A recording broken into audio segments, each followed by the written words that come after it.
पूर्णमदः पूर्णमिदं पूर्णात् पूर्णमुदच्यते पूर्णस्य पूर्णमादाय पूर्णमेवावशिष्यते। ॐ शान्तिः शान्तिः शान्तिः। शङ्करं शङ्कराचार्यं केशवं बादरायणं सूत्रभाष्यकृतौ वन्दे भगवन्तौ पुनः पुनः। ईश्वरो गुरुरात्मेति मूर्तिभेदविभागिने व्योमवद्व्याप्तदेहाय दक्षिणामूर्तये नमः। ॐ शान्तिः शान्तिः शान्तिः। यद्विद्याविलासेन भूतभौतिकसृष्टयः तन्नौमि परमात्मानं सच्चिदानन्दविग्रहम्। ओम शांति शांति शांति।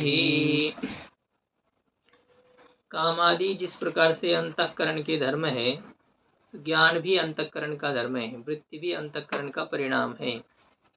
पूर्व पक्षी के द्वारा शंका की गई कि कामादिक अंतःकरण के धर्म है, किंतु उनमें जो प्रतीति हो रही है, हमारा जो अनुभव है, मैं चाहता हूँ, मैं जानता हूँ, मैं डरता हूँ, यह अनुभव तो आत्म धर्मत्व को विषय कर रहा है। कामादिक आत्मा के धर्म है, इस प्रकार से प्रतीति हो रही है, तो वो अंतःकरण के धर्म है, ऐसा आप कैसे कहते हो?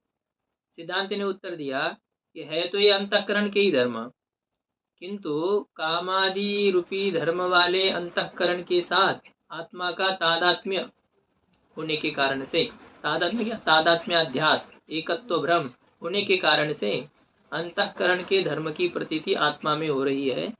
जैसे कि दाहकत्व धर्म अग्नि का है, लेकिन अग्नि का लोहे के साथ एकत्व भ्रम होने के कारण से उस दाहकत्व धर्म की प्रतीति लोहे में होती है, अयो दहति ऐसा व्यवहार होता है। उसी प्रकार से सुखादि आकार वाला जो अंतःकरण है, सुखादि आकार रूपी परिणाम वाला जो अंतःकरण, उस अंतःकरण के साथ एकत्व भ्रम होने के कारण से मैं सुखी, मैं दुखी इत्यादि व्यवहार होता है। पूर्व पक्षी के द्वारा फिर कहा गया कि नहीं नहीं, दृष्टांत जो आपने दिया उसमें और यहाँ पर भेद है। दृष्टांत में दोनों प्रत्यक्ष के विषय हैं, लोहा भी प्रत्यक्ष का विषय है और अग्नि भी प्रत्यक्ष का विषय है, इसलिए वहां एकत्व भ्रम होने में कोई आपत्ति नहीं है। किंतु आत्मा और अंतःकरण, इसमें आत्मा तो प्रत्यक्ष का विषय है, किंतु अंतःकरण प्रत्यक्ष का विषय नहीं है। तो प्रत्यक्ष का विषय न होने के कारण से इसमें एकत्व भ्रम कैसे होगा? तो सिद्धांति ने कहा कि अंतःकरण का प्रत्यक्ष नहीं है, ऐसा तुम कैसे कह रहे हो? तो उसने कहा कि अंतःकरण इंद्रिय है, और इंद्रिय होने के कारण से अंतःकरण अतीन्द्रिय है, प्रत्यक्ष का विषय नहीं है। इस प्रकार से पूर्व पक्षी ने अनुमान किया कि अंतःकरण अतीन्द्रिय है, इंद्रिय होने के कारण से। सिद्धांति ने कहा क्या प्रमाण है? अंतःकरण इंद्रिय है, इसमें क्या प्रमाण है? इसमें कोई प्रमाण नहीं है, सिद्धांति का कहना ये था। पूर्व पक्षी ने कहा कैसे प्रमाण नहीं? भगवान का वाक्य ही प्रमाण है, मन षष्ठानि इंद्रियाणि प्रकृति स्थानी कर्षति। प्रकृति में स्थित जो इंद्रिय है, मन जिसमें छठवा है, तो ये कर्षति, कर्षण करते, खींचते हैं, विषय की ओर ले जाते हैं। तो इसमें ये जो मन को षट, मन षष्ठानी, मन जिसमें छठवा है, तो यह वाक्य मन के इंद्रियत्व में प्रमाण है, ऐसे पूर्व पक्षी के द्वारा कहा गया। तो भगवान का वाक्य ही प्रमाण है। सिद्धांति ने कहा कि नहीं, मन जिसमें छठवा है, ऐसे इंद्रिय कहने से छठवा मन भी इंद्रिय ही होना चाहिए, किसने कहा? इंद्रिय भिन्न मन के द्वारा भी इंद्रियगत षट्व संख्या की पूर्ति में कोई विरोध न होने के कारण से भगवान का वाक्य मन के इंद्रियत्व में प्रमाण नहीं माना जा सकता है, ये है। तो कुल मिलाकर के यह हुआ कि श्रुति तो कोई उपलब्ध है नहीं, मन इंद्रिय है इस विषय में, और यह जो स्मृति दी, तो उस स्मृति के द्वारा मन के इंद्रियत्व का बोधन न होने के कारण से मन के इंद्रियत्व में कोई प्रमाण नहीं है। यहाँ तक विचार हम लोगों का हो चुका था। अब आगे पूर्व पक्षी कहता है कि प्रमाण कैसे नहीं है, अनुमान प्रमाण है हमारे पास में। न च मनः इंद्रियम इंद्रियगत संख्या पूरकत्वात् इति अनुमानम मानम इति शंक्यम। ते मनः इंद्रियम, मन इंद्रिय है, मन में इंद्रियत्व की सिद्धि की जा रही है। इंद्रियगत संख्या पूरकत्वात्, इंद्रिय में स्थित संख्या का पूरक होने के कारण से। तो ये अनुमान प्रमाण है हमारे पास में। अब यन्नैवं तन्नैवं अन्य कोई दृष्टांत देना है, ये पांचवा घट ले आओ, पंचमम घटम आनय। तो पंचमम घटम आनय ऐसा कहने पर जो पांचवा होगा वो घटनिष्ठ संख्या की जो पूर्ति करने वाला पांचवा है तो घट ही होगा। तो इस प्रकार से ये कि जहाँ इंद्रियत्व नहीं है वहाँ इंद्रियगत संख्या पूरकत्व भी नहीं है, ऐसा व्यतिरिक्त दृष्टांत घटादि में दे करके ये इस अनुमान प्रमाण से हम क्या सिद्ध करेंगे? मन इंद्रिय है, इसको सिद्ध करेंगे। मन इंद्रिय है क्योंकि इंद्रिय में स्थित संख्या का पूरक होने के कारण से, इंद्रिय में जो षट्व संख्या है उसका पूरक है, से मन इंद्रिय है। तो इति अनुमानम मानम, यह अनुमान प्रमाण ही इसमें प्रमाण है। इति, इस प्रकार से पूर्व पक्षी के द्वारा शंका करने पर सिद्धांत कहता है कि न च शंक्यम, ऐसा नहीं, शंका नहीं करनी चाहिए। क्यों? क्योंकि अनिंद्रियेणापि तद्गत संख्या पूर्ण अविरोधेन अप्रयोजकत्वात्, अनिंद्रियेणापि इंद्रिय भिन्न के द्वारा भी, इंद्रिय भिन्न किसी वस्तु के द्वारा भी इंद्रियगत संख्या के पूर्ति में विरोध न होने के कारण से, संख्या पूर्ण अविरोधेन, संख्या के पूर्ति का विरोध न होने के कारण से अप्रयोजकत्वात्, यह अनुमान जो है वह मन के इंद्रियत्व में प्रयोजक नहीं है, मतलब अनुकूल तर्क से युक्त यह नहीं है। अनुकूल तर्क शून्य होने के कारण से ये अनुमान इसमें प्रमाण है ऐसा नहीं कह सकते हैं। तर्क मतलब क्या है? व्यभिचार शंका होने पर उस व्यभिचार शंका का जो निवर्तक होता है से तर्क कहते हैं। यदि वह्निर न स्यात् तर्हि धूमोऽपि न स्यात्, ये जो होता है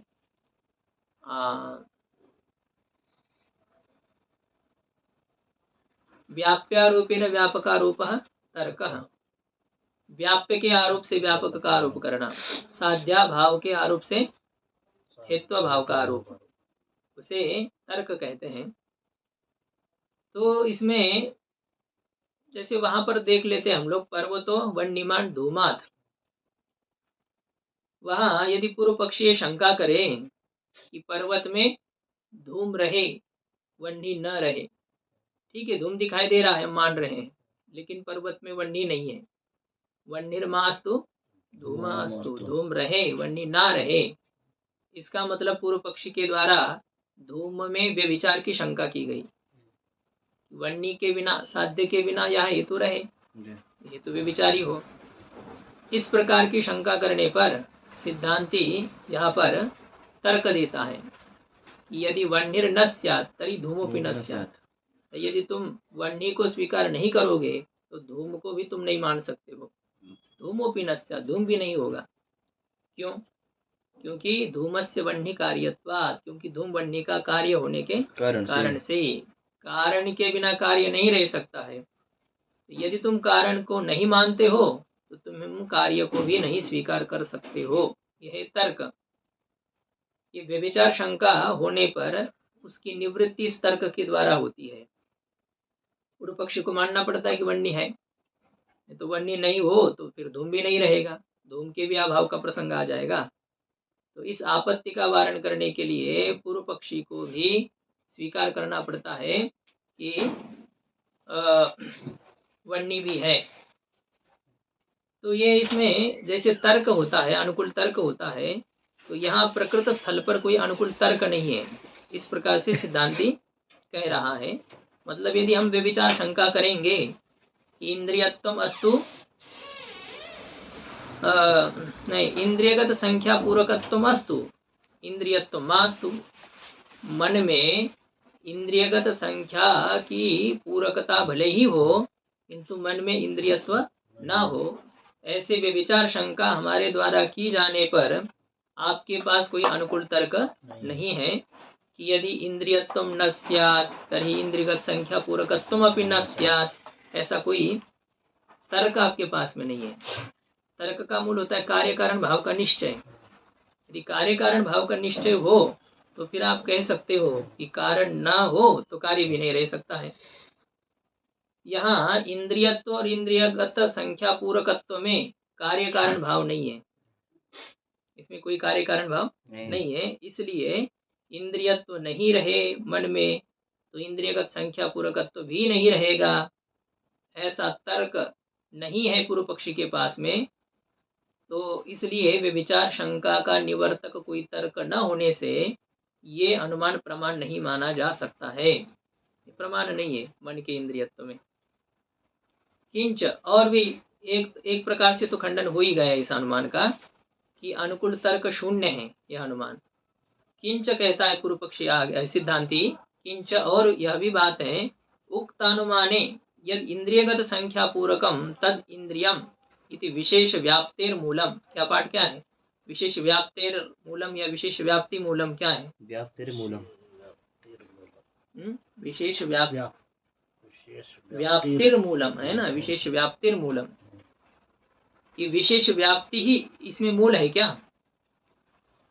इस अनुमान में जो मूल है वो मूल क्या है, ये पूछा जा रहा है। विशेष व्याप्ति का क्या स्वरूप दे रहे हैं? विशेष मतलब क्या होता है? जैसे ये है ना, यत्र यत्र धूमः तत्र तत्र वह्निः, ये विशेष व्याप्ति है। और यत्र यत्र हेतुः तत्र तत्र साध्यम, एक सामान्य व्याप्ति होती है।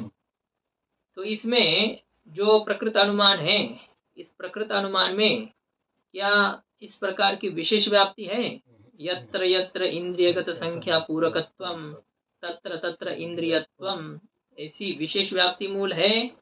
विकल्प किया जा रहा है, सिद्धांति विकल्प करके इसका खंडन करेगा। क्या जहाँ जहाँ इंद्रियगत संख्या की पूरकता होती है, इंद्रिय में स्थित संख्या को पूर्ण जहाँ किया जाता है वहाँ जरूर इंद्रियत्व ही रहता है। क्या इस प्रकार की विशेष व्याप्ति मूलम, इसमें विशेष व्याप्ति ही मूल है? उत अथवा क्या है, सामान्य व्याप्ति दिखा रहे हैं। यद यद गत संख्या पूरकम तत्त जातीयम, जिसमें स्थित संख्या का जो पूरक होता है वह उसके जाति वाला ही होता है। मनुष्यगत संख्या का पूरक मनुष्य ही होता है, ब्राह्मणगत संख्या का पूरक उसके जाति वाला ब्राह्मण ही होता है। क्या इस प्रकार की व्याप्ति है? यद यद गत संख्या पूरकम तत्त सजातीयम, जो जिसमें स्थित संख्या का पूरक होता है वह उसके सजातीय होता है। छात्र है, छात्रगत संख्या का पूरक छात्रत्वेन सजातीय कोई छात्र ही होगा या दूसरा भी हो सकता है। विद्यार्थी जा रहे हैं, अब विद्यार्थी जा रहे हैं तो वहां पर जब कहना है तो सभी विद्यार्थी होने चाहिए, या पांचवा छठा विद्यार्थी, ऐसा जब कहा जा रहा है तो उसमें जो पांचवा है छठा है वह विद्यार्थी ही होना चाहिए, ऐसी जरूरी है? ये पूछा जा रहा है कि जिसमें स्थित संख्या का जो पूरक हो वह उसके सजातीय ही होना चाहिए। क्या इस प्रकार से सामान्य व्याप्ति इस अनुमान का मूल है? सिद्धांति पूछ रहा है। हाँ, सिद्धांति पूछ रहा है। यत्र इंद्रियगत संख्या पूरकत्वम तत्र इंद्रियत्वम, ऐसी विशेष व्याप्ति है। अथवा यद यद गत संख्या पूरकम तत्त सजातीयम, जिसमें स्थित संख्या का जो पूरक होता है वह उसके जाति वाला ही होता है। क्या इस प्रकार की सामान्य व्याप्ति इसमें मूल है?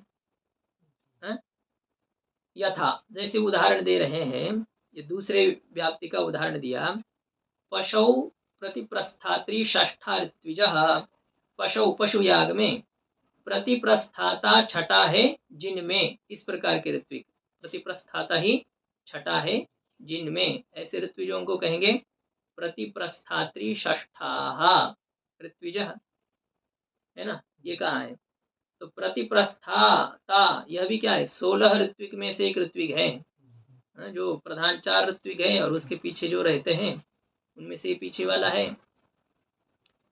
होता, उदगाता, अध्वर्यु और होता ब्रह्मा, होता, उद्गाता, अध्वर्य और ब्रह्मा, 4 वेद के 4 ऋत्विक होते हैं और इनके पीछे और 3-3 लोग होते हैं। तो उसमें पशु याग में प्रतिप्रस्थाता छठा है, जिसमें ऐसे ऋत्विज। अब यह ऋत्विजगत संख्या की पूरकता किसके द्वारा की गई है? ऋत्विग जाति वाले प्रतिप्रस्थाता के द्वारा। प्रतिप्रस्थाता भी एक ऋत्विग है। जो याग करने वाले हो उन्हें ऋत्विज कहते हैं, चाहे वो जिस वेद के संबंधी कार्य करने वाला हो, वो सब ऋत्विग है।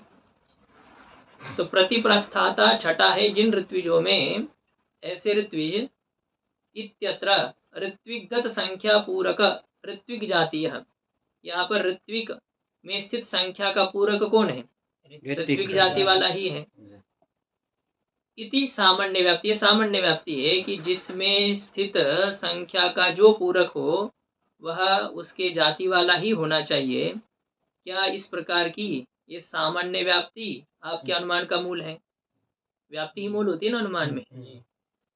तो विशेष व्याप्ति इसमें मूल है या सामान्य व्याप्ति मूल है? इस प्रकार का विकल्प करके न उभयमिति आशयना, कहते दोनों प्रकार की व्याप्ति आपकी इस अनुमान का मूल नहीं बन सकती है। यत्र इंद्रियगत संख्या पूरकत्वम तत्र इंद्रियत्वम, ये विशेष व्याप्ति यह मूल नहीं है। और यत्र यद यद गत संख्या पूरकत्वम तत्र तत्तत् सजातीयत्वम, इस प्रकार की सामान्य व्याप्ति भी यहाँ मूल नहीं है। कैसे नहीं, इसको देखना है। तो पहली विशेष व्याप्ति है। पहले अनुमान का मूल किसे कहा? विशेष व्याप्ति को कहा। विशेष व्याप्ति का क्या स्वरूप है? तत्र इंद्रियत्वम, इंद्रियगत संख्या पूरकत्वम यत्र तत्र इंद्रियत्वम। क्या ये विशेष व्याप्ति ही यहाँ पर मूल है क्या? इस प्रकार की जब जिज्ञासा होती है तो सिद्धांत कहता है कि नहीं, ऐसी कोई विशेष व्याप्ति नहीं है, क्योंकि मूल में कहा नहीं इंद्रियगत संख्या पूर्णम इंद्रियेण एव इति नियमः, क्योंकि इंद्रियगत संख्या की पूर्ति इंद्रिय से ही होनी चाहिए, ऐसा कोई नियम नहीं है। ये कोई नियम नहीं है, ये कहा। दृष्टांत टीका में दृष्टांत अभावेन आद्य निरासम अभिप्रेत्य, इसमें कोई दृष्टांत नहीं है। यत्र इंद्रियगत संख्या पूरकत्वम तत्र इंद्रियत्वम, इसमें दृष्टांत का अभाव होने के कारण से प्रथम विशेष व्याप्ति का निराकरण करके इसका निराकरण, ऐसा कोई होना चाहिए ना। आपको कोई ऐसा उदाहरण दे दो आप कि देखो यहाँ पर इंद्रियगत संख्या की पूर्ति इंद्रिय के द्वारा ही की जा रही है, ऐसा अमुक श्रुति का वचन है, अमुक स्मृति का वचन है। ऐसा कोई दृष्टांत होता तो स्वीकार कर लेते हैं कि मन षष्ठानि इंद्रियानि, यहाँ पर छठवा जो है वो मन इंद्रिय ही है। ऐसा कोई श्रुति वचन विशेष वचन होना चाहिए। तो दृष्टांत का अभाव होने के कारण से आद्य निरासम अभिप्रेत्य, प्रथम व्याप्ति का निराकरण का अभिप्राय करके, मतलब प्रथम व्याप्ति के निराकरण को स्वीकार करके, उसका निश्चय करके, द्वितीय व्यभिचारात न इत्याशयेन हेतुमाह, जो दूसरा है कि द्वितीय व्यभिचारात, द्वितीय कहा इस प्रकार से, द्वितीय विकल्प, दूसरा जो विकल्प है वह व्यभिचार होने के कारण से न, दूसरा विकल्प व्यभिचार होने के कारण से उचित नहीं है। इति आशयेन हेतुमाह, तो इस तात्पर्य से हेतु को कहते हैं। तो दूसरा विकल्प क्या था? हाँ, यदगत संख्या पूरकत्वम तत्र तज्जातीयत्वम, यह जो दूसरा विकल्प है, तो यह दूसरा विकल्प भी उचित नहीं है, क्योंकि वे विचार है। ठीक, आपने उदाहरण दिया कि पशु याग में प्रतिप्रस्थाता छठा है, जिनमें इस प्रकार के ऋत्विक, वहाँ षट्व संख्या की पूर्ति ऋत्विक के सजातीय किसी ऋत्विक के द्वारा ही की गई है। ठीक है, यहाँ आपने उदाहरण दिया, लेकिन इसका विचार भी हम आपको दिखाएंगे कि ऋत्विक से अतिरिक्त के द्वारा भी ऋत्विकगत संख्या की पूर्ति की जाती है। इस प्रकार से यह हम दिखाएंगे। ये व्याप्ति में व्यभिचार दोष है।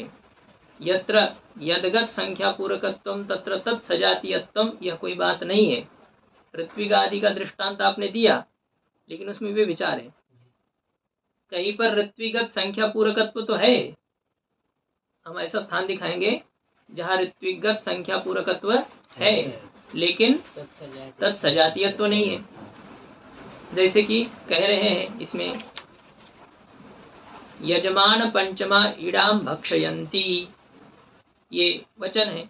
यजमान पांचवा है जिनमें, यजमान पांचवा है जिनमें, ऐसे वे सभी इडाम भक्षयंती। इड़ा जो याग का अवशिष्ट जो द्रव्य होते हैं प्रसादी, तो उसी को ईड़ा कहते हैं।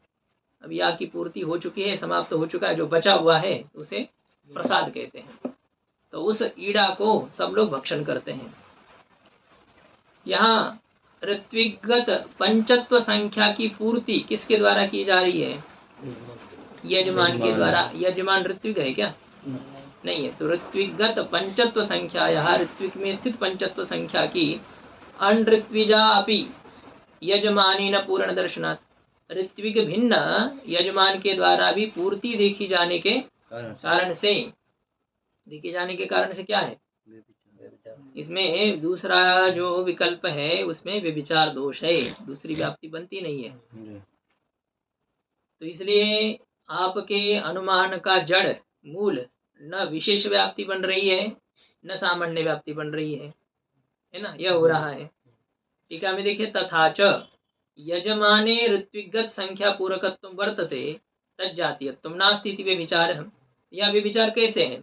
उस व्यभिचार का स्पष्टीकरण करते हैं कि यजमान में ऋत्विगत संख्या की पूरकता तो है कि नहीं? है, किंतु उसमें तज्जातीयत्व, ऋत्विक जातीयत्व है। किसमें? यजमान में ऋत्विक जातीयत्व नहीं है। तो इस प्रकार से यहाँ पर भी विचार हो रहा है। यत्र यदगत संख्या पूरकत्वम तत्र तत् जातीयत्वम, उदाहरण आपने दिया ऋत्विक गत संख्या पूरकत्वम यत्र तत्र ऋत्विक सजातीयत्वम, इसमें भी विचार हो गया। तो इस प्रकार का भाव है। इसलिए आपने अनुमान के द्वारा मन में इंद्रियत्व सिद्ध करने का प्रयास किया, तो उस अनुमान में पहला दोष अनुकूल तर्क शून्यता, दूसरा दोष इसका मूल कोई व्याप्ति नहीं है, न विशेष व्याप्ति न सामान्य व्याप्ति है। अनुमान प्रमाण बन नहीं सकता है मन के इंद्रियत्व में। एवं श्रुतौ व्यभिचारं प्रदर्श स्मृतौ अपि तम दर्शयति, इस प्रकार से श्रुति में व्यभिचार को दिखा करके, श्रुति में व्यभिचार को दिखा करके स्मृति में भी उसको दिखाते, स्मृति में भी व्यभिचार है ऐसा। यत्र यदगत संख्या पूरकत्वम तत्र तत् जातीयत्वम, इस व्याप्ति में व्यभिचार दिखाया श्रुति में। यजमान पंचमा इडाम भक्षयंती, स्मृति में भी व्यभिचार दिखा रहे हैं। वेदान अध्यापयामास महाभारत पंचमान, ये पंक्ति आई। ये वेदान अध्यापयामास, महाभारत पांचवा है जिनमें ऐसे वेदों को पढ़ाया। ये जहाँ कहीं का वाक्य हो, हमें ये स्मृति का वचन है, ये समझना है। महाभारत का जहाँ तक होना चाहिए, तो महाभारत पांचवा है जिनमें ऐसे वेदों को अध्यापयामास। अध्यापयामास कौन सी धातु इसमें? इंग अध्ययने धातु है। क्रिंग जी नाम नव निच परे रहते, इंग अध्ययने धातु को पुक का आगम हो जाता है। नहीं, पहले आकार हो जाता है, उसको आकार होने पर आदेश उपदेश स्थिति उसमें ये आया है, इसको आकार भी हो जाता है, फिर पुक का आगम हो जाएगा। क्रिंग जी नाम नव, ये सूत्र है। अध्यापक आदि जो शब्द बनते हैं ना, इसमें से ही क्रिंग जी नाम नव अध्यापक।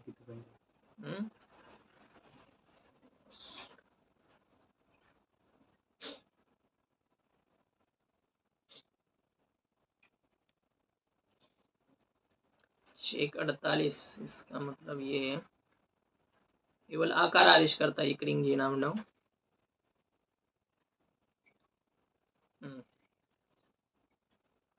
नीच परे रहते इन तीन धातुओं को आकार आदेश हो जाता है। क्री इंग अध्ययने धातु और जी जये धातु, इनको क्या होता है, निच परे रहते आकार आदेश हो जाता है।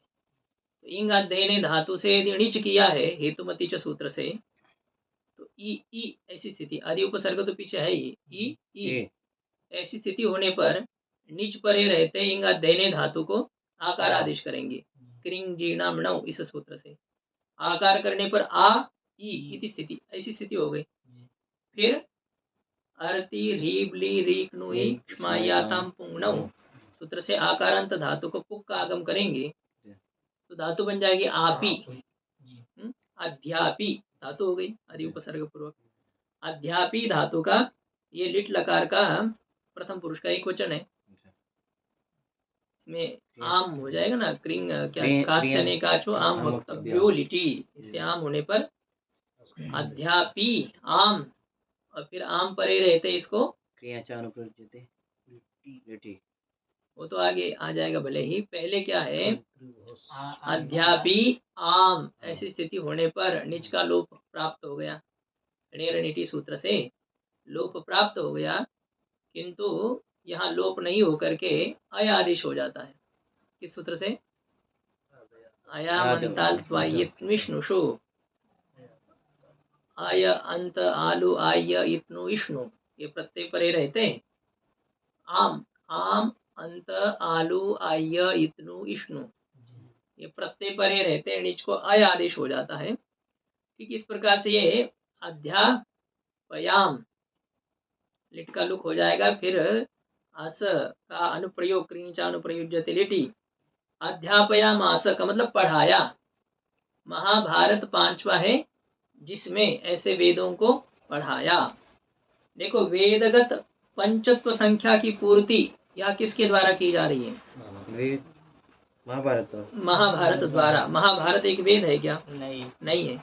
वेद भिन्न महाभारत के द्वारा वेदगत पंचत्व संख्या की पूर्ति देखी जाती है।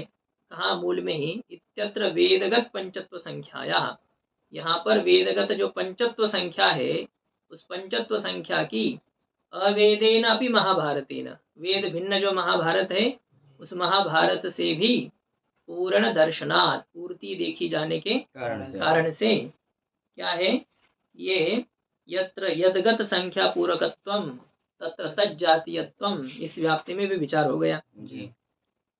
टीका में देखिए, अवेदेनापि वेद नहीं है, क्यों, क्योंकि ये इतिहास है, महाभारत जो है वो इतिहास है और पौरुषेय है, वेद व्यास जी द्वारा प्रणीत है। तो पुरुष प्रणीत पौरुषेयस्य इतिहासत्वेन, पुरुष प्रणीत में इतिहासत्व होने के कारण से, इतिहासत्वेन प्रसिद्धस्य, इतिहासत्व रूप से प्रसिद्ध जो पौरुषेय ऐसा महाभारत है उनमें वेदत्व प्रसिद्ध है, उनमें वेदत्व की प्रसिद्धि न होने के कारण से इस प्रकार का भाव है। यथा नक्षत्राणाम अहम शशि इति वचनम न शशिनः नक्षत्रतायां प्रमाणम तथा इंद्रियाणां मनश्चास्मि इति भगवद्वाक्यमपि मनस इंद्रियत्वेन प्रमाणम इत्यपि ज्ञेयम्। अब पूर्व पक्षी क्या कहेगा, चलिए ठीक है, मनःष्ठानि इंद्रियाणि, यहाँ आपने यह कह दिया कि इंद्रिय भिन्न मन के द्वारा भी षट्व संख्या की पूर्ति हो सकती है, यह वचन मन के इंद्रियत्व में प्रमाण नहीं बन सकता है। चलिए, लेकिन हम दूसरा प्रमाण देते हैं आपको, इंद्रियाणाम मनश्चास्मि, भगवान कह रहे इंद्रियों में मैं मन हूँ, विभूति योग में ऐसा इंद्रियाणाम मनश्चास्मि, भूतानाम अस्मि चेतना, रुद्राणाम शंकरष्टास्मि, तो है ना, आदित्यानाम अहम विष्णुर्ज्योतिषाम रविरंशुमान मरीचिर्मूर्तामस्मि नक्षत्राणाम अहम शशि वेदानाम सामवेदोस्मि देवानाम अस्मि वासवः इंद्रियाणाम मनश्चास्मि भूतानाम अस्मि चेतना। तो इंद्रियाणाम मन, इंद्रियों में मैं मन हूँ। अब इंद्रियों में मैं मन हूँ, इसका मतलब मन इंद्रिय हुई कि नहीं। मनुष्यों में मैं राजा हूँ, नराणांच नराधिपम, तो मनुष्य में जो राजा, वो राजा क्या है, बंदर हो सकता है या कुत्ता या बिल्ली, क्या होगा वो, मनुष्य ही तो होगा। तो इंद्रियाणाम मनश्चास्मि, यह भगवान का वचन मन के इंद्रियत्व में प्रमाण हो सकता है कि नहीं। हाँ, सिद्धांत कहता नहीं हो सकता है, क्योंकि नक्षत्राणाम अहम शशि, भगवान ने कहा नक्षत्रों में मैं चंद्रमा हूँ। चंद्रमा नक्षत्र है क्या? नहीं। तारा है ही कोई एक, नहीं। छोटा मोटा नक्षत्र ऐसा नहीं है ना। वो ये मत प्रकाशकत्व तारों में भी है, चंद्रमा में भी है, इसलिए चंद्रमा भी एक छोटा मोटा तारा है, बड़ा तारा ही है, ऐसा नहीं। तारा नहीं समझना है, वो ये अलग है। सूर्य को एक दीपक समझना है क्या? वो अलग है ना, वो सबको प्रकाशित करने वाला है, उसको आप ऐसे कैसे हल्के में ले रहे हो? तो नक्षत्राणाम अहम शशि, नक्षत्रों में मैं चंद्रमा हूँ। यह वचन क्या चंद्र के नक्षत्रत्व में प्रमाण है? नहीं। ये कहेंगे कि चंद्रमा एक नक्षत्र है, मतलब 27-28 नक्षत्र तो है ही है, और चंद्रमा एक 29वां नक्षत्र है। विशेष नक्षत्र कहेंगे। हाँ, विशेष यही तो कहते हैं ना, विशेष तो क्या, विशेष का मतलब नक्षत्रों में तो राजा विशेष है, विशेष होगा नहीं। हाँ, राजा विशेष होता है, लेकिन है तो उसमें नृपत्व ही, ये एक लगता है, लेकिन सब जगह ये नहीं होता है। में क्या है, पाषाण मनो नहीं लिंगा, नदी मनो नहीं गंगा। गंगा जी को नदी कह सकते हैं क्या? गंगा जी नदी नहीं है, इसको नदी नहीं कह सकते हैं, मतलब ये एक भगवान का चरणामृत है, अमृत ही है, इसको नदी नहीं, नदी दूसरी है। कहते ना, किसी ने कोई है पूछा कि सबसे मीठा जल किसका है, सबसे स्वच्छ और मीठा जल किसका है, तो किसी ने कहा नर्मदा जी का। तो नर्मदा जी का जल मीठा और स्वच्छ, गंगा जी का नहीं क्या? नहीं, गंगा जी का नहीं। कैसे गंगा जी का नहीं है? गंगा जी तो भगवान कह रहे श्रोता सामस में जान लो। हाँ, बोले गंगा जी का जल नहीं, गंगा जी का अमृत है। आपने जल के बारे में पूछा, तो जल तो नर्मदा जी का ही है, और गंगा जी का जो है अमृत है, ये कहा जाता है। क्या है वो? तेरा जल अमृत क्या कहा है? गंगा तेरा जल अमृत, तेरा पानी अमृत। मानो तो गंगा माँ हो, न मानो तो बहता पानी। तो ये अमृत इस प्रकार से कहा गया है। तो बात ये चल रही है हमारी कि मनुष्यों में भी कोई एक राजा रहता है, इसका मतलब उसको आप सामान्य मनुष्य नहीं समझे, एक अलग होता है। इसी प्रकार से नक्षत्रों में चंद्रमा भगवान ने कहा, इसका मतलब वो भी एक छोटा मोटा नक्षत्र ही है, ऐसा नहीं समझना चाहिए। ये वाक्य चंद्रमा के नक्षत्रत्व में प्रमाण नहीं हो सकता है। नक्षत्राणाम अहम शशिति वचनम, यह वाक्य न शशिनः नक्षत्रतायाम प्रमाणम, यह वाक्य चंद्रमा के नक्षत्रत्व में प्रमाण नहीं है जैसे, वैसे ही इंद्रियाणाम मनश्चास्मि, इंद्रियों में मैं मन हूँ, यह भगवान का वाक्य भी मन के इंद्रियत्व में प्रमाण नहीं है। इत्यपि ज्ञेयम, ऐसा भी समझना चाहिए। किसी आचार्य ने, बड़े आचार्य ने लिख कर रखना चाहिए था कि मन है या नहीं है या नहीं है, मतलब ऐसे स्पष्ट होना चाहिए था ना, इंद्रिय मन को इंद्रिय कहना है या नहीं कहना है। हाँ, तो कहे तो रहे, अब यहाँ पर जहाँ तक चल रहा है सभी बाद में जो लोग, तो अपनी अपनी मान्यता है ना, इसमें क्या है। अब भाष्यकार भगवान ने कुछ विशेष रूप से नहीं कहा, इसलिए विवाद चल रहा है, तो ऐसा तो होना ही है, तो उनको लिखना चाहिए। तो ये क्या हम उनके ऊपर शासन करने वाले थोड़ी है, नहीं लिखा उन्होंने इसलिए चल रहा है, झगड़ा सब हो रहा है, विवाद हो रहा है। अच्छा, शंकराचार्य भगवान कहते फिर भी सब लोग मानते, ये बात थोड़ी है। वेदांती मान लेते, अन्य क्यों मान लेते? नहीं, विचार तो इसमें वेदांती का हो रहा है, तो वेदांत मान लेते। ठीक है, तो आप बहुत प्रकृष्ट आचार्य कह रहे हैं ना कि ये मन इंद्रिय नहीं है, और वेदांत में नहीं है। वाचस्पति मिश्र जी कह रहे हैं, तो मिश्र जी का कोई, ये तो सबके है, विपक्ष नेता है वो। विपक्ष नेता ने मतलब उनको क्या कहना है कि वो अपक्ष हैं, तो सभी शास्त्रकारों में घुल मिल जाते हैं। सब 12 शास्त्र कानन पंचानन, यह जब उनकी उपाधि है, तो इसका मतलब उनमें ऐसा कोई एक शास्त्र का पक्षपात नहीं है। हालांकि उनको वेदांती इस रूप से ही उनको माना जाता है, फिर भी एकदेशी है। तो इंद्रियाणाम मनश्चास्मि, इंद्रियों में मैं मन हूँ, इस प्रकार का यह जो वचन है, यह वचन मन के इंद्रियत्व में प्रमाण नहीं है, यह भी समझना चाहिए। लेकिन पूर्व पक्षी कहता है कि भाई आप लोगों का आग्रह क्यों जी? वो मैंने कल ही कहीं पढ़ा कि ये वाचस्पति मिश्र जी वो सुरेश्वराचार्य के अवतार है, ऐसा कहीं पढ़ा। बाद में अवतार तो वो वाचस्पति जी ब्रह्मा जी के ही है, उनका जो है ना शंकर दिग्विजय आदि में, और वो तो अवतार कौन किसी का इस प्रकार, इससे तो कोई मतलब नहीं निकलता है। सब रामानंदाचार्य जी राम जी के अवतार हैं, रामानुजाचार्य जी लक्ष्मण जी के अवतार है, तो उससे सैद्धांतिक एकता होनी चाहिए, किसने कहा? वो अवतार होने पर भी क्या है, उसमें ये नहीं निकलता है कुछ ऐसा। ठीक, बाद वाले जरूर है वाचस्पति जी, सुरेश्वराचार्य जी के थोड़े बाद में ही है, तो वही वो दोबारा आ गए, तो इस प्रकार से नहीं। और उसमें ऐसा कोई ठोस प्रमाण होना चाहिए, किसी का कहना ये नहीं होता है। तो कोई तो किसी को कुछ ना कुछ कह देते, अपने गुरु जी को सब कहते ही किसी न किसी का अवतार है, ऐसा क्यों बोले? हमका आचार्य ने कहा, उन्होंने कहा था ऐसे। ये तो साक्षात क्या है, वेद व्यास जी है। जैसे वेद व्यास जी का अवतार कह दिया, जोड़ दिया थोड़ा बहुत आगे, तो क्या वो थोड़ा बहुत पढ़ने से कोई वेद व्यास जी का अवतार बन जाएगा? ठीक, वाचस्पति जी सामान्य नहीं थे, हम ये भी नहीं कह रहे कि वो सामान्य है, लेकिन वो सुरेश्वराचार्य के अवतार है, तो यह स्वीकार करने के लिए कोई ठोस प्रमाण चाहिए। और यद्यपि हो तो भी कोई बात नहीं है कि उनका मतभेद हो सकता है, अवतार होने पर क्या हो, इसी प्रकार का कार्य आगे वो करेंगे, ये जरूरी नहीं ना, हर बार अलग भी किया जा सकता है। भगवत प्रेरणा जैसे हो उस प्रकार से महापुरुष व्याख्यान करते हैं। तो इंद्रियाणाम मनश्चास्मि, यह वाक्य भगवान, ये वाक्य भगवान का वाक्य मन के इंद्रियत्व में प्रमाण नहीं है। अब यह चल रहा है कि इतना दुराग्रह सिद्धांत क्यों कर रहा है, आग्रह क्यों कर रहा है, मन के इंद्रियत्व के खंडन में इतना क्यों ये ले रहा है सीरियसली, हाँ, ज्यादा इसको क्यों महत्व दे रहा है? भाई आपको तो ब्रह्म की सिद्धि करना है, दुनियादारी से तो आप ज्यादा इसमें फंसते नहीं है। अरे मन इंद्रिय है या नहीं है, इसमें आप इतना क्यों शास्त्रार्थ कर रहे हो?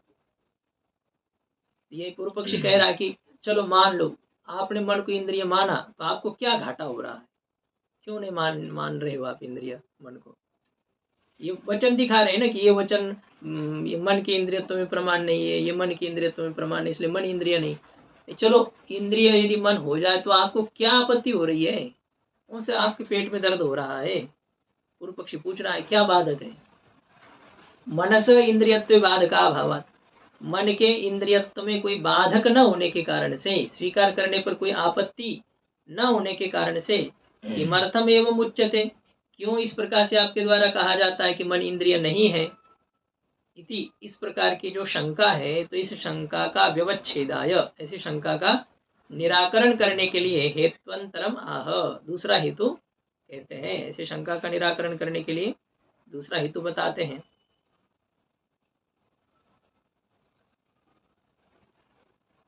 मतलब पहला हेतु क्या बताया, बताइए? इसमें मन इंद्रिय नहीं है, इसमें क्या हेतु बताया है सिद्धांति ने?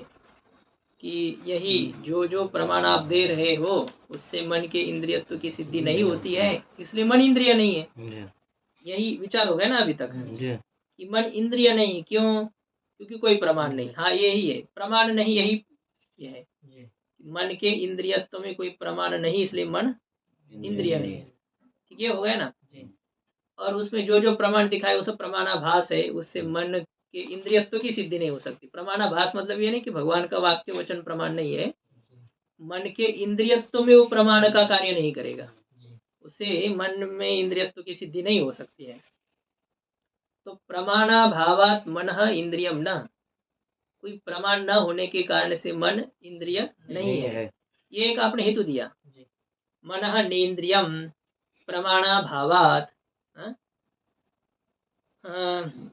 वंद्यापुत्रवत, जिसमें प्रमाण नहीं है वो तो इंद्रिय भी नहीं है, या घटपट भी पर्याप्त है। प्रमाण का अभाव होने से घट में इंद्रियत्व नहीं है।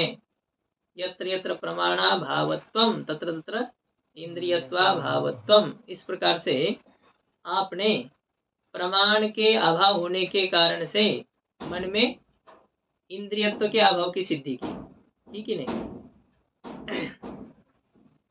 अरे भाई सब मिथ्या है, इसमें क्या है इतना? ठंडी में मिथ्या लग रही है। अब इसमें दूसरा हेतु दे रहे हैं, मन इंद्रिय नहीं है, इसमें दूसरा हेतु दे रहे हैं।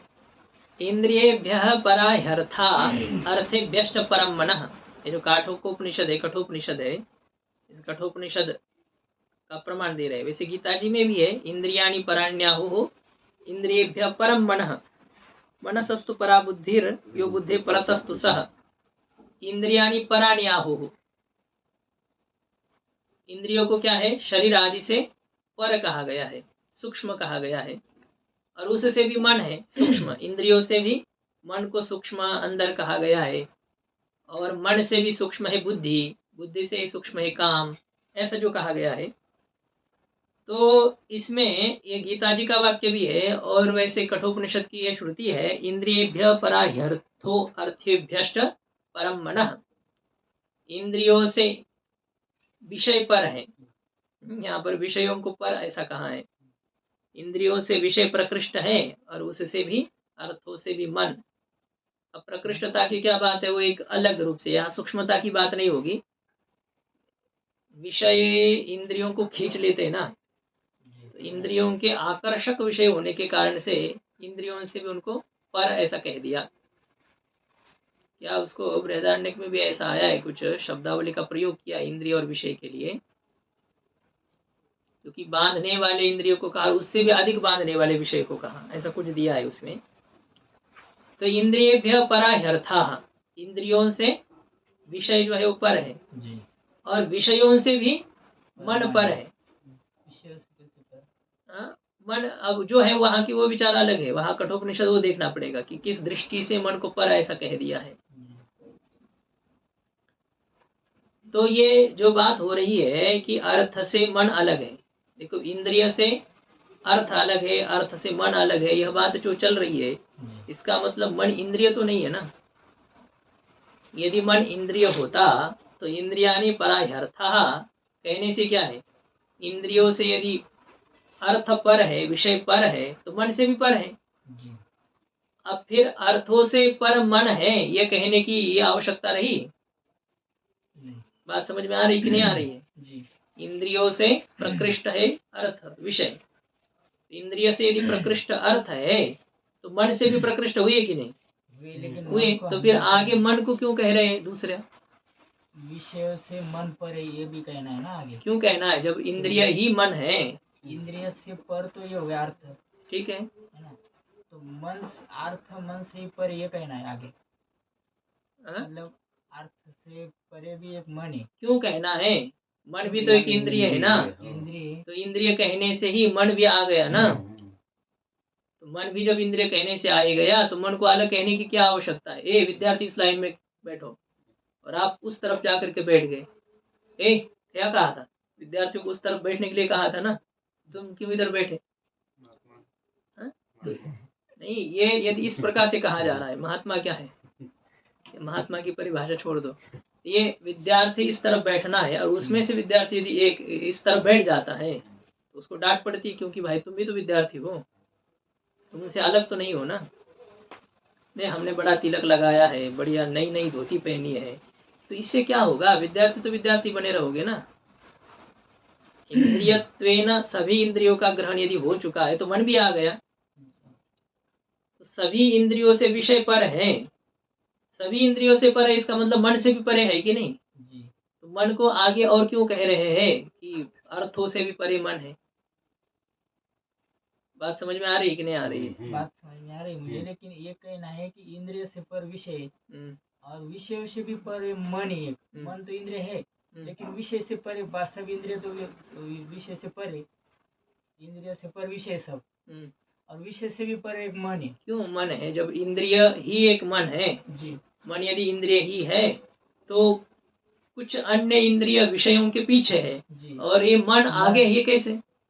इंद्रियत्व ना, उसमें समानता ही होनी चाहिए ना। ये मन से अतिरिक्त इंद्रिय से परे ऐसा तो बात नहीं है, ऐसा वचन वहां पर फिर कुछ निकालने के लिए कुछ विशेष बोलना पड़ेगा। कहेंगे भी मन से अतिरिक्त इंद्रियों से विषय पर है, ऐसी व्याख्या यदि करे तो ये पूर्व पक्षी शंका करेगा। लेकिन ऐसा क्यों करना है आपको? सभी इंद्रिय कहने से मन भी आ ही रहा है, तो इंद्रियों से विषय पर है, बस हो गया। इंद्रियों से विषय पर है मतलब मन से भी पर है, अब मन उससे परे कैसे? और यदि मन ही पर है तो अन्य इंद्रिय को परे परे क्यों नहीं? इंद्रियत्व मन में भी है, इंद्रियत्व चक्षु में भी है। तो चक्षु से तो विषय परे है, प्रकृष्ट है, और मन उससे भी प्रकृष्ट है। क्यों? चक्षु उससे प्रकृष्ट क्यों नहीं? विषय से पर चक्षु को क्यों नहीं कहा? श्रोत्र इंद्रिय को क्यों नहीं कहा? घ्राण इंद्रिय को क्यों नहीं कहा? क्या आपके पास ये है? इसमें युक्ति क्या है? इंद्रिय तो सभी में है।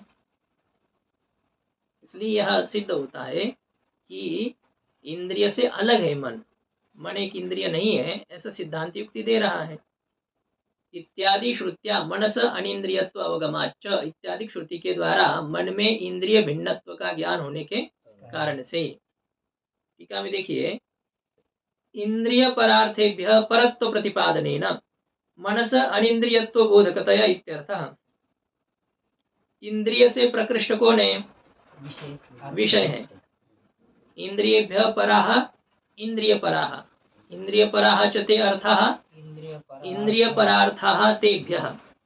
इंद्रिय से प्रकृष्ट विषयों की अपेक्षा से भी परत्व प्रतिपादनेन, कस्य परत्व प्रतिपादनेन? हाँ, मन के परत्व का प्रतिपादन होने के कारण से अनिंद्रियत्व बोधकतया, ये क्या है?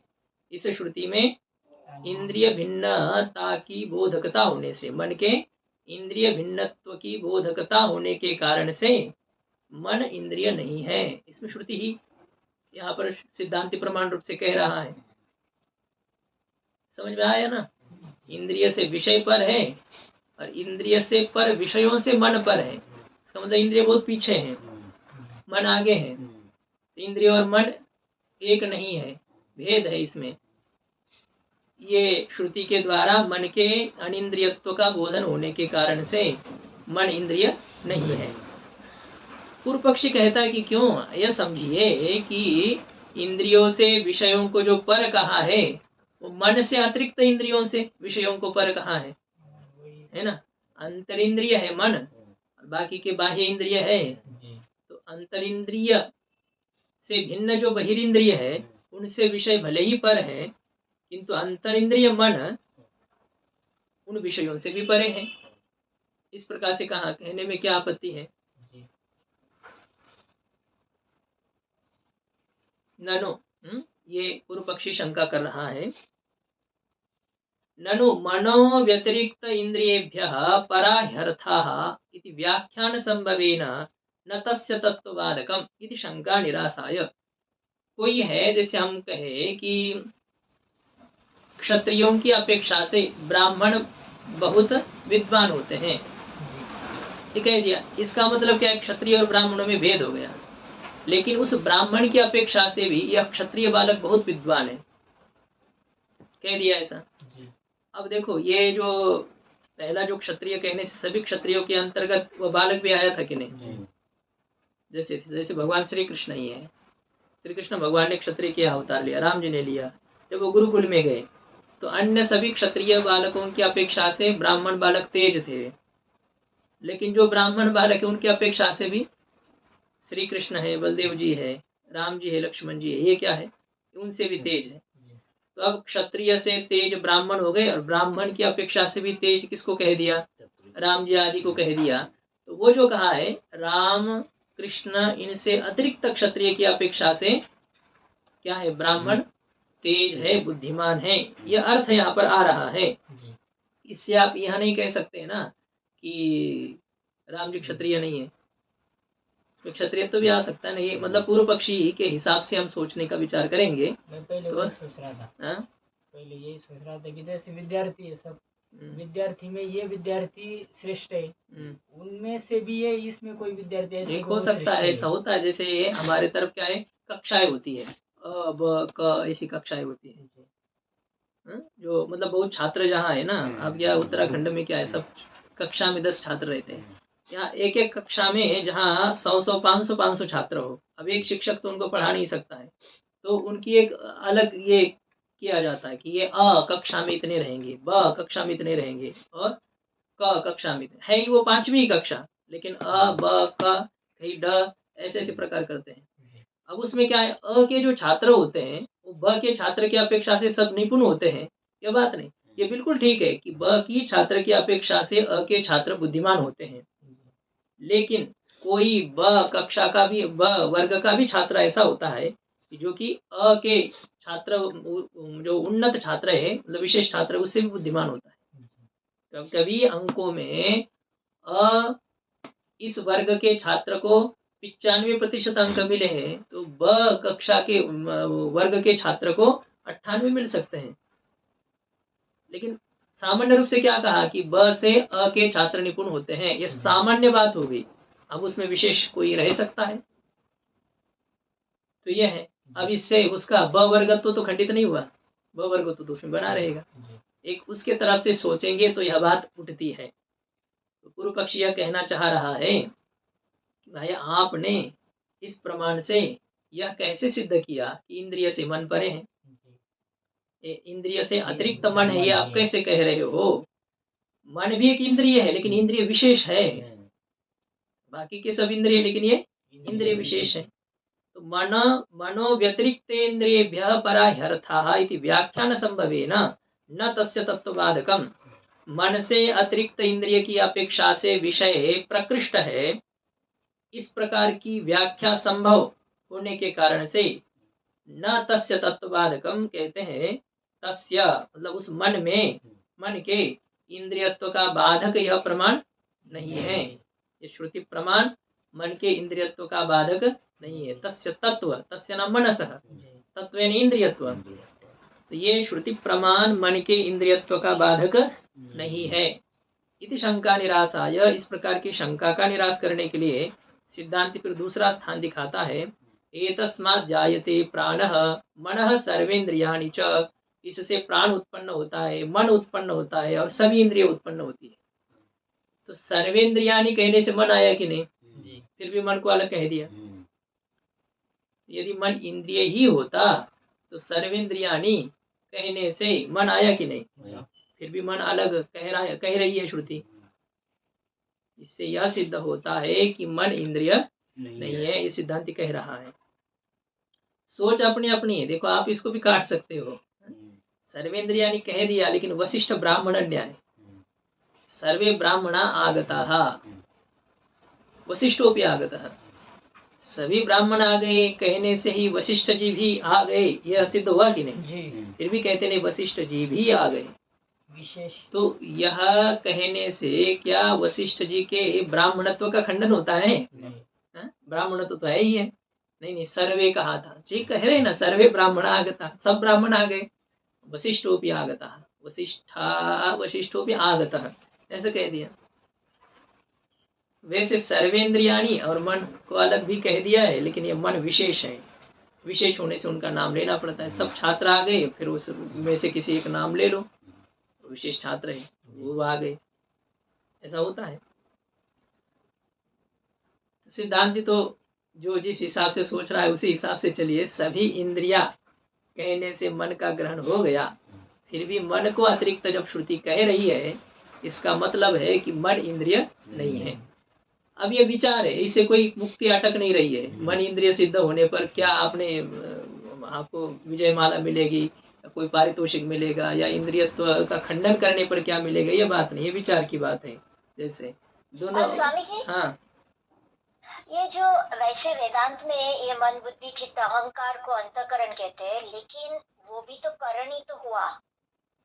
करण अंदर का करण और इंद्रिय को बाहर का करण, तो वैसे वेदांत माने उस दृष्टि से तो वो भी करण हो गया, माने इंद्रिय हो गई। इंद्रिय नहीं ना, करणत्व समान होने पर भी अब उसमें इंद्रियत्व ही होना है। बुद्धि भी तो करण है। फिर त्रयोदश विध करणम, सांख्य तो कहते कि 13 करण है। 13 करण है, इसका मतलब क्या है? इंद्रिय 13 है, पंच ज्ञानेन्द्रिय, पंच कर्मेंद्रिय, मन बुद्धि अहंकार, तो ये 3 है। तो ये अंतर इंद्रिय इनको कहेंगे। और वैसे तो अब ये है, अंतःकरण को एक मानते हैं तो चारों भी इंद्रिय ही सिद्ध हो जाते हैं। ये नैयायिक को तो वो तो नहीं मानते अलग अलग ना, उन्होंने अलग बुद्धि को माना, न चित्त को माना, न अहंकार को माना, उन्होंने मन को कहा है, बस वह है। चित्त की कोई व्याख्या करते हैं क्या नैयायिक लोग? चित्त का कोई लक्षण नहीं है, अहंकार का कोई लक्षण नहीं है, बुद्धि का भी कोई लक्षण नहीं, बुद्धि द्रव्य नहीं है उनके मन में, बुद्धि यानी ज्ञान है, ज्ञान। इसलिए वो कोई चार के चक्कर में फंसते ही नहीं, वो कहते एक मन है, वो इंद्रिय है। तो ये करण होने मात्र से उसकी इंद्रियत्व की सिद्धि हो, ये बात नहीं ना, करण तो फिर दंड भी है घट बनाने का, तो क्या वो उसे इंद्रिय कहेंगे? यत्र यत्र करणत्वम तत्र तत्र इंद्रियत्वम, ये कोई व्याप्ति है? नहीं। इसे करणत्व होने से मन के इंद्रियत्व की सिद्धि नहीं की जा सकती है। नहीं, ज्ञान का करण है, ज्ञान का करण होने पर भी ज्ञान के करण भी तो और हो सकते हैं, ज्ञान ही ज्ञान का करण है, तो ज्ञान को इंद्रिय कहोगे क्या? नहीं, प्रत्यक्ष ज्ञान का करण है, ये कहने पर उसको इंद्रिय कहेंगे? हम कहते नहीं है, प्रत्यक्ष ज्ञान का करण यदि इंद्रिय को कहेंगे तो मतलब क्या करेंगे हम? यत्र यत्र प्रत्यक्ष ज्ञान करणत्व तत्र तत्र इंद्रियत्व, इस प्रकार की यदि व्याप्ति हम करते हैं तो क्या होगा कि प्रत्यक्ष ज्ञान करणत्वम, प्रत्यक्ष ज्ञान की करणता जहां जहां है, तो कभी हमें इंद्रिय से कभी परोक्ष ज्ञान हो सकता है, हमें ढंग से नहीं देखा है, इंद्रियों से देखने का प्रयास तो क्या अनुभव से ज्ञान का करण ये होता है, मन होता है, तो वो है। तो बात यह चल रही है कि जहाँ प्रत्यक्ष ज्ञान, जो प्रत्यक्ष ज्ञान का करण है वो जरूरी इंद्रिय है। नहीं, तो ये व्याप्ति को सही सही बताएंगे, क्योंकि यत्र प्रत्यक्ष ज्ञान करणत्वम तत्र इंद्रियत्वम उनके ठीक है, लेकिन इसमें सिद्धांती बात नहीं मानेगा। प्रत्यक्ष ज्ञान करणत्वम जहाँ वहाँ इंद्रियत्व है, तो भगवान की जो माया है, शक्ति है, जिससे भगवान को सबका ज्ञान हो रहा है, तो क्या उसमें इंद्रियत्व है क्या? प्रत्यक्ष ज्ञान करणत्वम तत्र है कि वहाँ है? वैसे तो प्रत्यक्ष ज्ञान, ईश्वर के प्रत्यक्ष ज्ञान का कोई करण नहीं, यही कहेंगे, लेकिन जो अन्य शास्त्र के अनुसार माया वृत्ति से भगवान सबको जानते हैं, तो क्या भगवान की माया कोई एक इंद्रिय है क्या? नहीं। तो इसलिए यह भी व्याप्ति नहीं कर सकते हैं कि विशेष ज्ञान का जो करण है वो तो इंद्रिय ही है, प्रत्यक्ष ज्ञान का करण इंद्रिय ही है, इस प्रकार से नहीं है। अभी और विचार शास्त्रार्थ इसमें होगा, तो ये श्रुति सिद्धांति ने मन के अनिंद्रियत्व में प्रमाण रूप से कही, तो इंद्रिय से विषय पर है, विषयों से मन पर है, और इस परमात्मा से ही ये प्राण उत्पन्न होता है, मन और सभी इंद्रिया उत्पन्न होती है। इति एवं आदि श्रुति आदि पदेन संग्रहिता, तो इत्यादि जो श्रुति है उसको यहाँ पर आदि पद से संग्रह करना है। मूल में जो आया था ना इत्यादि श्रुत्या, आदि से यह भी श्रुति है, तो इसका संग्रह करना है। तथा च कहने का भाव क्या हो गया? अभी कहते हैं तथा च आदि पदोपात्त श्रुत्या एक वाक्यताम आपन्ना इयं श्रुति इंद्रियेभ्यः परत्वं मनसः प्रतिपादयन्ति तस्य अनिंद्रियत्वं बोधयति इति भावः। कहते हैं कि आदि पद से स्वीकृत जो श्रुति है, हाँ, आदि पद से स्वीकृत श्रुति कौन सी है? टीका चल रही है, सुफल बाबा मिल रही पंक्ति? हाँ, तस्मात् जायते। हाँ, तो ये आदि पद से स्वीकृत जो श्रुति है, आदि पद से स्वीकृत श्रुति है एतस्मात् जायते प्राणो, तो यह श्रुति, और इस श्रुति के साथ एक वाक्यता आपन्ना, इस श्रुति के साथ एकार्थ बोधकता को प्राप्त हुई जो यह श्रुति, यह श्रुति कौन सी श्रुति? इंद्रियेभ्यः पराह्यर्थः अर्थेभ्यश्च परम मनः, यह श्रुति देखो अन्य श्रुति के साथ एकार्थ बोधकता को प्राप्त है, मतलब यह दो श्रुति मिलकर के एक तरफ है। तो ऐसी यह श्रुति इंद्रिय परेभ्य परत्व मनस प्रतिपादयन्ति, इंद्रियों से पर जो विषय है उन विषयों से भी मन के परत्व का प्रतिपादन करती हुई तस्य अनिंद्रियत्वं बोधयति, मन के अनिंद्रियत्व का बोधन करती है, इस प्रकार का भाव है। ऐसा ये कह रहे कि मन इंद्रिय नहीं हो सकता है। ठीक है, अभी फिर से शंका की जा रही है कि मन में यदि पूर्व पक्षी शंका करेगा कि आप कहते हो कि मन इंद्रिय नहीं है, कितनी सब युक्ति आप दे रहे हो, लेकिन मन को यदि इंद्रिय नहीं मानोगे तो सुख दुख आदि का प्रत्यक्ष कैसे होगा? क्योंकि भाई इंद्रियार्थ सन्निकर्ष जन्यम ज्ञानम प्रत्यक्षम, तो सुख दुख का हमें प्रत्यक्ष होता है कि नहीं? किससे होता है? मन से होता है। मन तो इंद्रिय नहीं है, तो मन यदि इंद्रिय न हो तो उससे उत्पन्न होने वाले सुखादि के ज्ञान में प्रत्यक्षता कैसे सिद्ध होगी? इसलिए आपको मन को इंद्रिय स्वीकार करना चाहिए।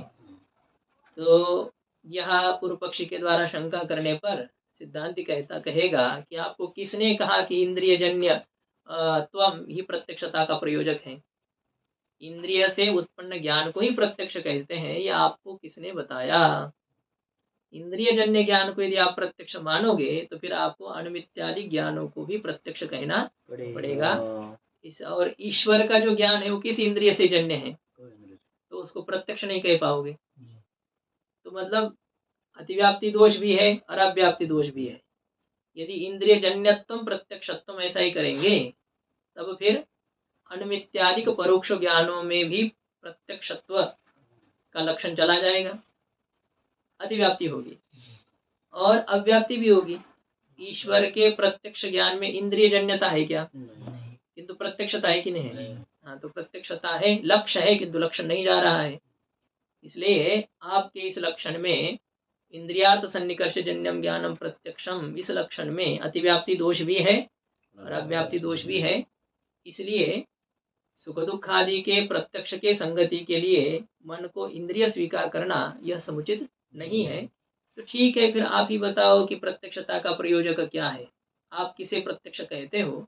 यह कहने पर सिद्धांति इसका उत्तर देगा। ओम पूर्णमदः पूर्णमिदं पूर्णात् पूर्णमुदच्यते पूर्णस्य पूर्णमादाय पूर्णमेवावशिष्यते। ओम शांति शांति शांति।